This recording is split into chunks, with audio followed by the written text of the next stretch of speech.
आज का टाइम है जो इंडिया के अंदर बहुत सारे लोग के पॉप को जानते हैं और जो डाई हार्ट फैन है के पॉप के उनको पता होगा कि कितने के पॉप ग्रुप्स हैं। लेकिन जो लोग जानते हैं के पॉप को वो सिर्फ बीटीएस या फिर ब्लैक पिंक के नाम से ही के पॉप को जानते हैं। लेकिन ये वीडियो उन लोगों के लिए है जो के पॉप का ऑडिशन देना चाहते हैं, के पॉप में कुछ करना चाहते हैं, अपना करियर बनाना चाहते हैं।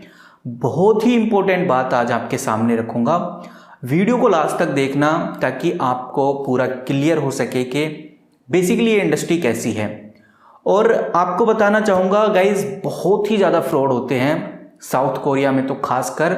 मैं इस चीज़ को ऐसे नहीं बोलूँगा कि हाँ मैं बिल्कुल राइट हूँ, मैं बिल्कुल रॉन्ग हूँ, लेकिन आप खुद ऑब्जर्व करिए, उसके बाद ही हम आगे डिस्कस करेंगे। चलिए हम चलते हैं अपनी स्क्रीन के ऊपर और देखते हैं इस चीज़ को।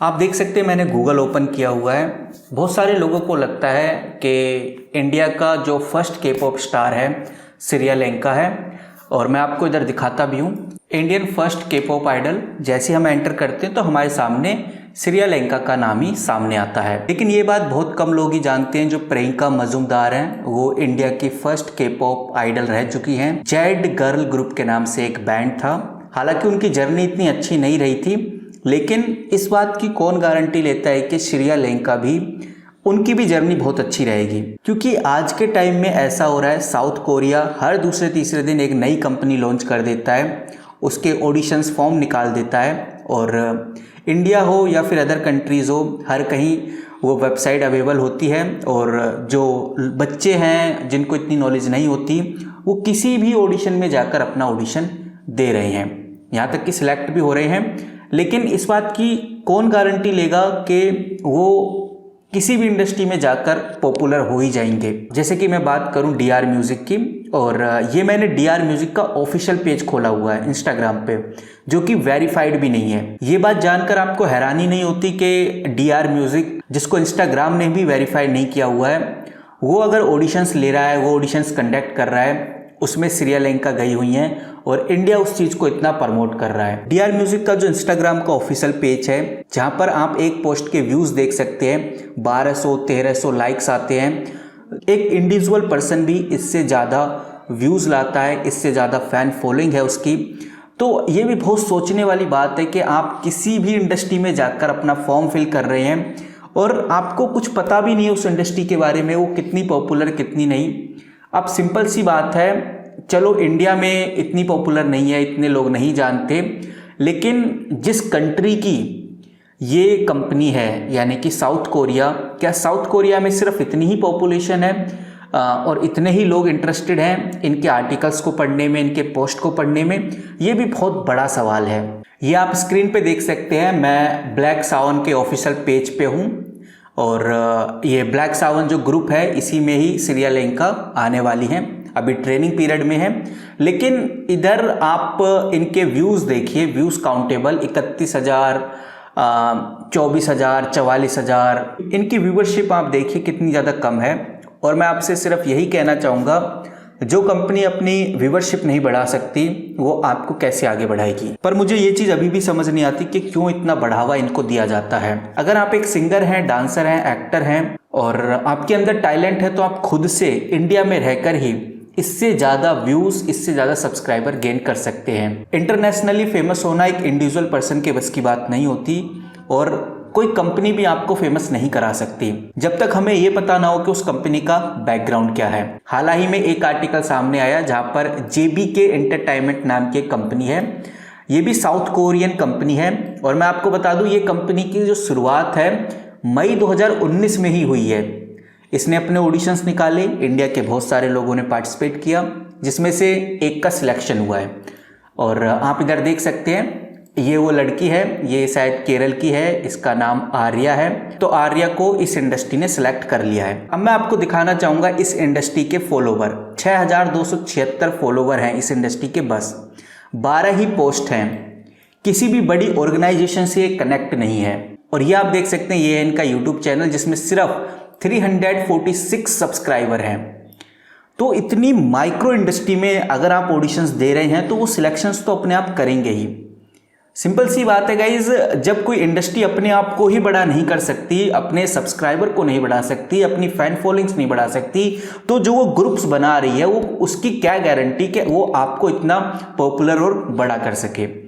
आपको क्या लगता है ये फ्री में आपका ऑडिशन लेते हैं और उसके बाद आपको फ्री में पूरी ट्रेनिंग प्रोवाइड करते हैं? ऐसा बिल्कुल नहीं है, आपसे फीस चार्ज की जाती है। तो यहाँ पर देखना ये बहुत जरूरी है कि वो इंडस्ट्री कौन सी है। मैं तो ये कहता हूँ के पॉप के अंदर सिर्फ 10 या 20 इंडस्ट्रीज हैं जो बहुत अच्छा कर रही हैं आज के टाइम में, जहाँ पर आप देख सकते हैं, मैंने स्क्रीन पे खोला हुआ है, बिग हिट सबसे नंबर 1 पे है।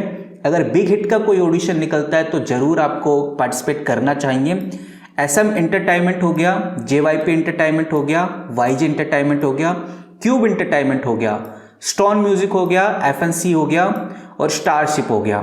ये कुछ हैं जिनको हम कह सकते हैं कि हाँ थोड़ी बहुत पॉपुलर है, लेकिन जो टॉप 3 हैं यानी कि JYP, SM entertainment, YG entertainment और सबसे पॉपुलर बिग हिट, इनकी सब्सिडरीज कंपनी हो या इनसे कनेक्टेबल कंपनी हो, उनमें आप पार्टिसिपेट कर सकते हैं। लेकिन किसी भी इंडस्ट्री में जाना मुझे नहीं लगता कि बिल्कुल सही डिसीजन होगा आपके लिए। देखो गाइस, साउथ कोरिया में ये ट्रेंड चल चुका है कि के पॉप आइडल्स को बनाओ, उन पे खर्चा करो, उनके ऊपर काम करो और फिर बाद में उनकी एल्बम लॉन्च करो, और अगर वो हिट होते हैं तो कंपनी अपने आप हिट हो जाती है। इस तरह का ट्रेंड अभी उधर चल रहा है, इसीलिए हर कोने में आपको एक नई इंडस्ट्री खुलती हुई नजर आ जाएगी और वो इंटरनेट पे अपना डाल ही देते हैं कि ऑडिशन चल रहा है और जो लोग पार्टिसिपेट करना चाहें कर सकते हैं। तो हमें ये भी देखना है कि उन इंडस्ट्री के पास कितना पैसा है, किससे कनेक्ट है। ये जो वेबसाइट्स हैं, ये इंस्टाग्राम अकाउंट्स हैं, यूट्यूब्स हैं, ऑडिशंस हैं, इनको कंडक्ट करना कोई बड़ी बात नहीं होती।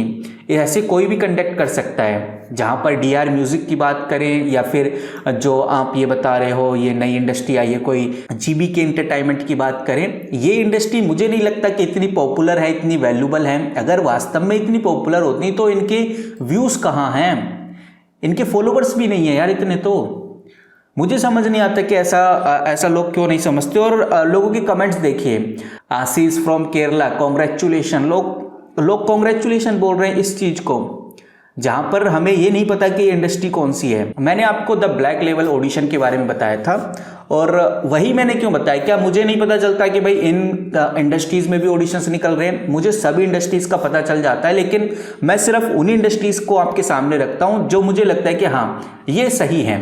जैसे द ब्लैक लेवल की अगर हम बात करें तो ब्लैक लेवल का मैंने जो विकिपीडिया वो चेक किया, वहाँ पर मुझे समझ में आया जो ये कंपनी है एसोसिएटेड है YG एंटरटेनमेंट से, और YG एंटरटेनमेंट टॉप कंपनियों में से एक है, ये हमने देखा भी। लेकिन इसी के केस में अगर हम DR म्यूजिक एंटरटेनमेंट का विकी चेक करें यानी विकिपीडिया पे देखें कि ये किस कंपनी से जुड़ी हुई है, तो चलिए देखते हैं। जहां पर आप देख सकते हैं जो DR म्यूजिक है साउथ कोरियन कंपनी है, एक प्राइवेट कंपनी है जो कि एक म्यूजिक कंपनी है, 1989 में स्टेब्लिश हुई थी, और कुछ खास नहीं है इधर ऐसा कि भाई ये किसी बड़ी कंपनी के साथ अटैच है, ऐसा हमें देखने को नहीं मिलता।